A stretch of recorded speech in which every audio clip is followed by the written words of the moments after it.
Hola a todos, bienvenidos a Filosofía de Películas, yo soy Oscar. Antes de pasar al tópico de este video, quiero responder un comentario. Titulé otro video reciente también con una pregunta y me han criticado que el video no termina con una respuesta contundente. Sí, no. Y lo que pasa es que en un tema complejo muy raras veces hay sís, nos, sin matices. Por eso el título había sido una pregunta, por eso lo es el de este video también. No esperen acá tampoco un sí, un no contundente terminando este video. Ok, vamos al tema. Me han pedido varias veces que hable de esto, así que vamos con ello. Antes de responder a la pregunta, ¿es X cosa una ciencia? Es imprescindible aclarar primero algo que no suele ser aclarado. ¿En el marco de qué filosofía de la ciencia en particular estamos hablando? Con un poco de imaginación y tiempo libre, yo me puedo sacar del sombrero una filosofía de la ciencia para la cual el estudio de las correlaciones entre los sueños y el resultado de la quiniela sean una verdadera ciencia, pero la física de partículas no lo sea. La pregunta, ¿es la sociología una ciencia? Entonces, se sobreentiende que está limitada al contexto de un puñado de filosofías de la ciencia razonables y que en las que todos estamos de acuerdo, más o menos, que ese puñado de filosofías son bastante sensatas. Esto es una verdad de perogrullo después de aclararlo, pero no lo era si uno no lo aclaraba.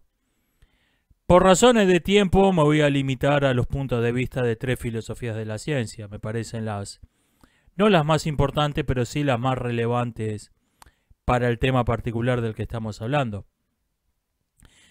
El llamado problema de la demarcación entra a lo grande en la historia de la filosofía a principios del siglo XX, como mucho a fines del siglo XIX. Antes había una separación muy grosera, muy intuitiva, entre las que se consideraban ciencias en serio, ciencias de primera, y ciencias de segunda, ciencias menores, pero nadie se había ocupado de discutir el problema en profundidad. Al menos, ningún filósofo había hecho desde ese tema el centro de sus reflexiones, el asunto principal. El primer criterio de demarcación que tiene un reconocimiento hegemónico es el de Karl Popper.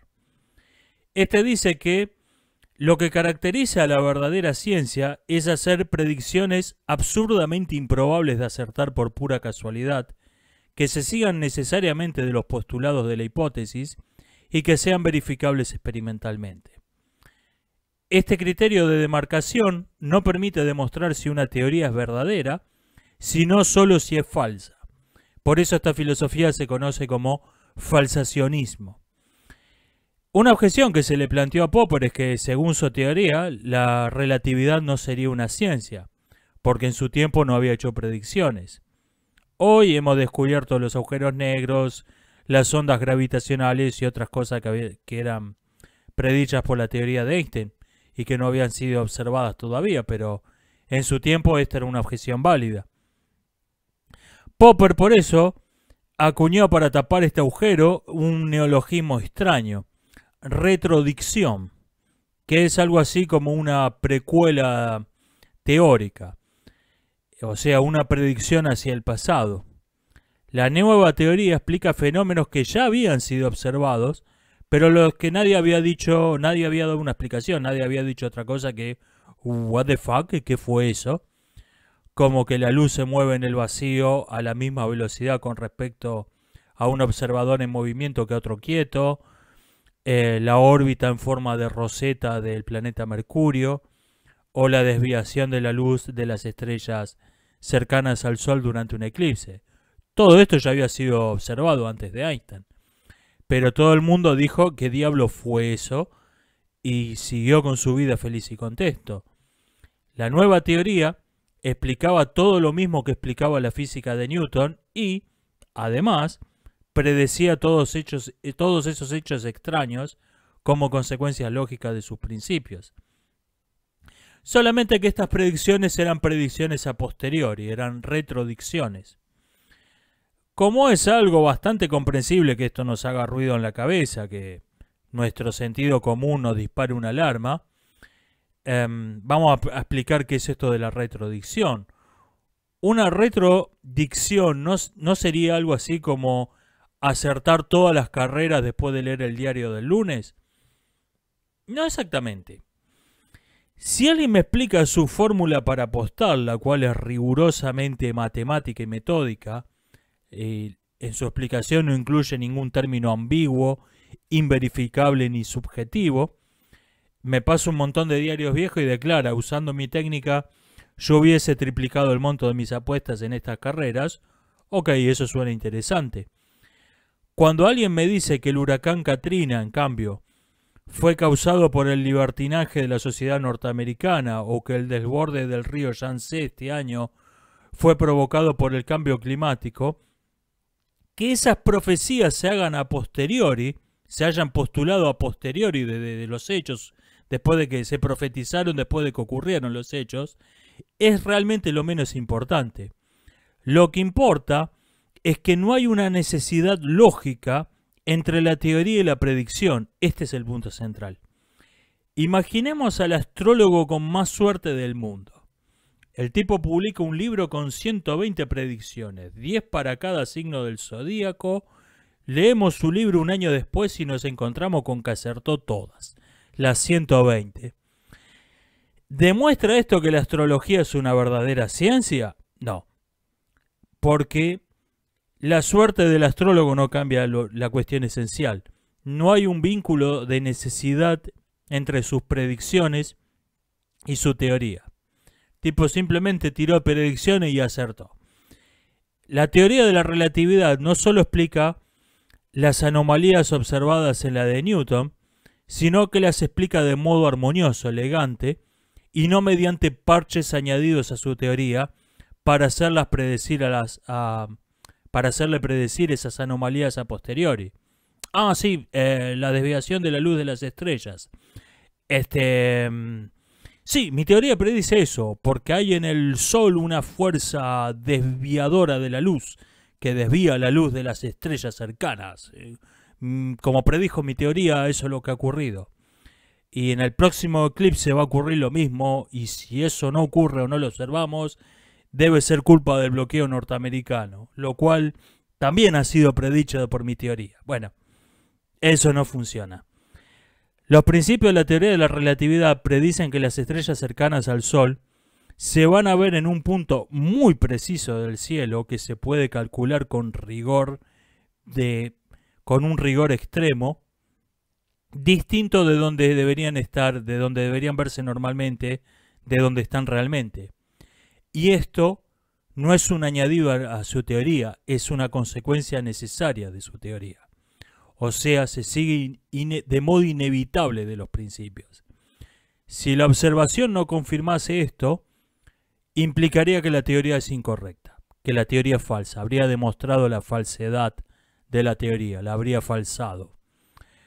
Una vez que entendemos cuál es el verdadero rol que desempeñan las predicciones en la filosofía de la ciencia de Popper, nos damos cuenta de que haber sido hechas antes o después de observar los hechos realmente no es algo tan importante como nos dice el sentido común. Popper llamaba todo lo que pretendiese ser una ciencia y no cumpliese con el criterio de demarcación pseudociencia. Y este es quizás el concepto más abusado, más tergiversado en la historia de la filosofía. Una pseudociencia es una disciplina con amplio reconocimiento académico e institucional, cuyos postulados no hacen predicciones falsables.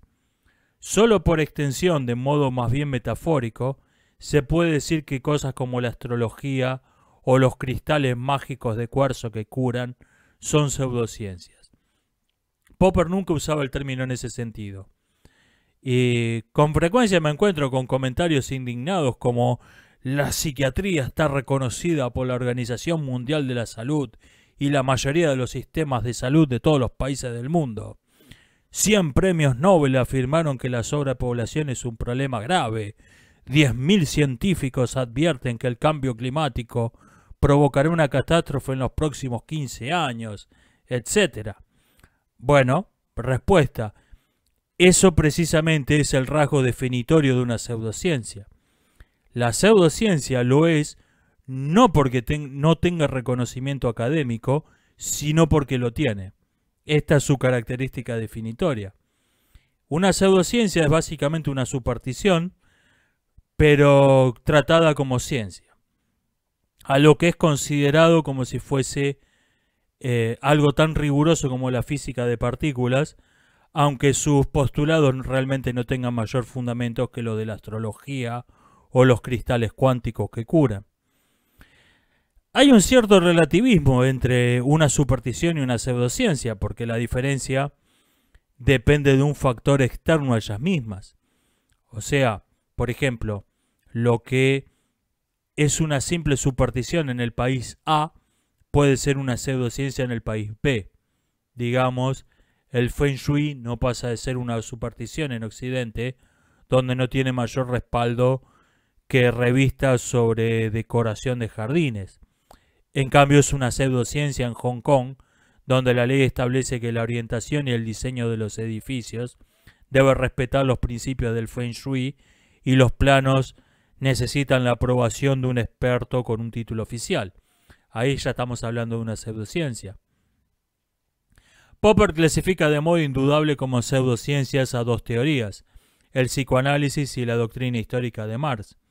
Después, habiéndose mudado a Estados Unidos, donde el psicoanálisis nunca pegó demasiado y el marxismo no tenía muchos simpatizantes, en esa época por lo menos, se dedicó a darle palos al fatalismo histórico en general, no solo a la teoría de Marx, señalando que varias filosofías de la historia que le caían muy simpáticas a los intelectuales norteamericanos compartían principios de fondo, postulados básicos importantes, no muy distintos de los de Marx.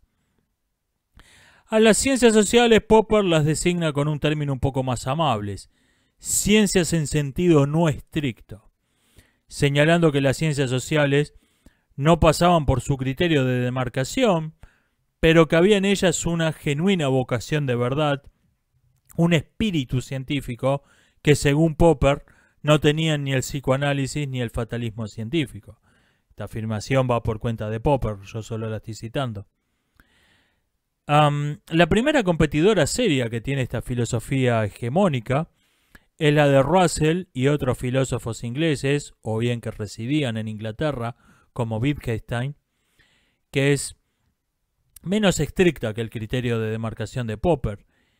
Esta establece que la ciencia comienza por la observación, se inventa un principio para explicar las observaciones, principios que se sacan del sombrero, y se sacan todas las consecuencias por lógica de ese principio, a ver si coinciden con la realidad. Dado que este método es una combinación de hipótesis y deducción lógica, se lo conoce como método hipotético-deductivo. Estos filósofos no establecen un corte tajante entre lo que es ciencia y lo que es no ciencia, sino una gradualidad, según que tanto use el pensador el método hipotético-deductivo en sus investigaciones. Las ciencias sociales en esta filosofía vendrían a ser algo así como la primera B, la B nacional de la ciencia.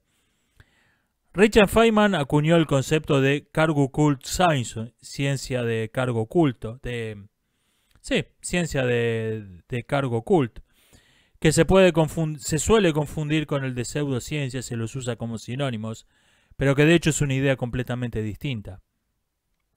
Un cargo oculto es un conjunto de rituales que se origina cuando una sociedad primitiva entra en contacto con otra tan avanzada que le resulta incomprensible. Los más conocidos cargo cults son los que se crearon en las islas melanesias tras la ocupación norteamericana durante la Segunda Guerra.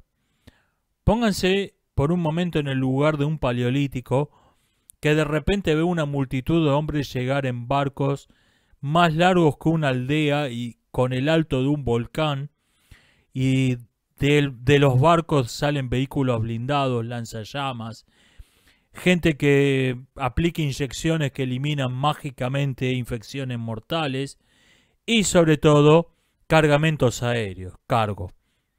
Los embarques arrojados en paracaídas que a veces se extraviaban y caían en los territorios de los nativos. Cajas enormes de madera llenas de comida y herramientas estupendas de un material brillante más duro que la piedra, junto con objetos misteriosos cuya función nadie lograba entender, todo esto cayendo del cielo. Alguien de una civilización más avanzada, digamos un persa antiguo, hubiese comprendido que estaba viendo alguna clase de operación militar. Para los melanesios eso no podía ser otra cosa que un regalo de los dioses. Así que para traer más cargamentos del cielo, enviados en paracaídas por los dioses, empezaron a imitar la magia de esos hombres extraños que habían venido vaya no sé de dónde. Hicieron pistas de aterrizaje, torres de control, banderines de señales con hojas de palmera, etc. Cargo Cult Sign es un modo de hacer ciencia que recuerda sospechosamente a los aeropuertos melanesios. Se produce cuando la investigación en ciertas áreas se ha desarrollado de modo considerable, así que los investigadores suelen enfocarse en su trabajo concreto y no reflexionan acerca de sus métodos ni sobre el porqué de esos métodos y no hacer las cosas de otro modo. Desde luego hay una buena razón para hacer las cosas así y no de otro modo, pero la mayoría no la conoce. Esos procedimientos se han convertido simplemente en el modo en que se hacen las cosas en ciencia. Y entonces viene un investigador que quiere estudiar un nuevo aspecto de la realidad y no sabe cómo hacerlo.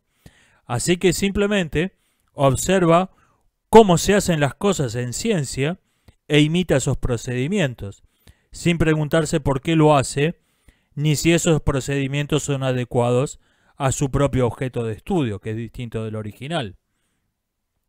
Feynman señala que las ciencias sociales son casi en un 100% cargo Cult Science, pero que también hay bastantes aeropuertos melanesios en todas las disciplinas, incluyendo la investigación en física más sofisticada. Y estos son 3 puntos de vista que quería señalar. Hay otros filósofos de la ciencia más importantes, o por lo menos más influyentes, pero me centré en esos 3 porque me parecieron los más relevantes para la pregunta puntual de este video. Nos estamos viendo. Hasta la próxima.